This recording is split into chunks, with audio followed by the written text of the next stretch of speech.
Francis Ford Coppola is celebrated for prioritizing art over money at AFI Life Achievement Tribute. Francis Ford Coppola was honored by a star-studded group of friends and collaborators on Saturday night as he received this year's AFI Life Achievement Award at the Dolby Theatre. Steven Spielberg, George Lucas, Robert De Niro, Al Pacino, Adam Driver, Harrison Ford, Morgan Freeman, Dustin Hoffman, Ron Howard, C. Thomas Howell, Diane Lane, Spike Lee, Ralph Macchio, son Roman, and granddaughter Gia all took part in the American Film Institute event, this year celebrating its landmark 50th anniversary. Freeman kicked things off by joking that although he had never, ever been in a movie written, directed, or produced by Francis Ford Coppola, he had profoundly moved by his films. Celebrating Coppola for being an independent filmmaker, Freeman called him a weaver of dreams on a dime, teller of tales that cost and lost millions.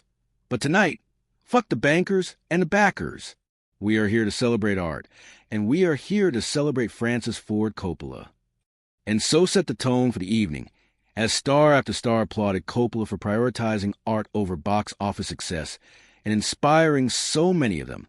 Ford, who was a struggling actor when he landed a role in the Coppola-produced American Graffiti, told the crowd, "I'm here tonight because of the community that Francis nurtured, a place where storytellers could be free, with their ideas unencumbered by doubt, by commerce, by the fucking rules." Ford was also a carpenter between acting gigs, and it was while he was working as a carpenter at Coppola's office that he met Lucas, who was looking for his Han Solo.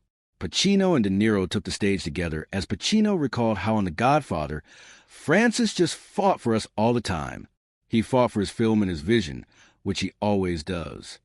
De Niro added, "Francis, you changed my career, you changed my life.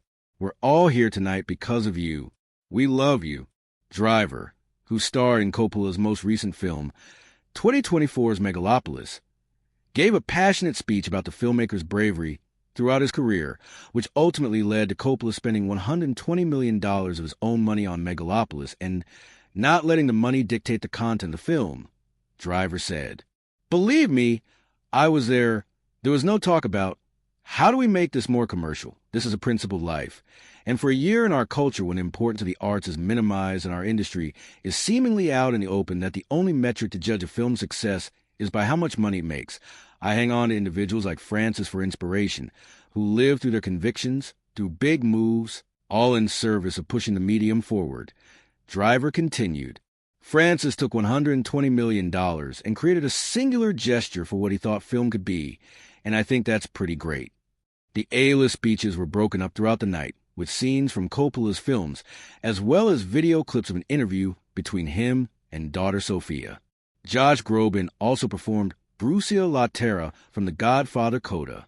Coppola took in a tribute from a table in the center of the Dolby, with his Coppola wine flowing throughout the room, flanked by Spielberg on one side and Lucas on the other, and his family members nearby.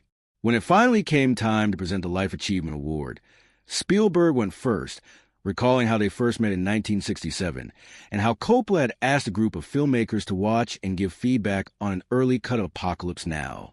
I'm not talking about studio notes. I'm talking about friends and fellow storytellers who have been in the trenches, talking intellect and emotion, not what we think will make good box office, but what we think will make great art. Because that's what creates films like Apocalypse Now, Spielberg said, then going on to call The Godfather the greatest American film ever made, as Coppola covered his face with his hands. "I always want to make you proud of my work," Spielberg added, before bringing out Lucas.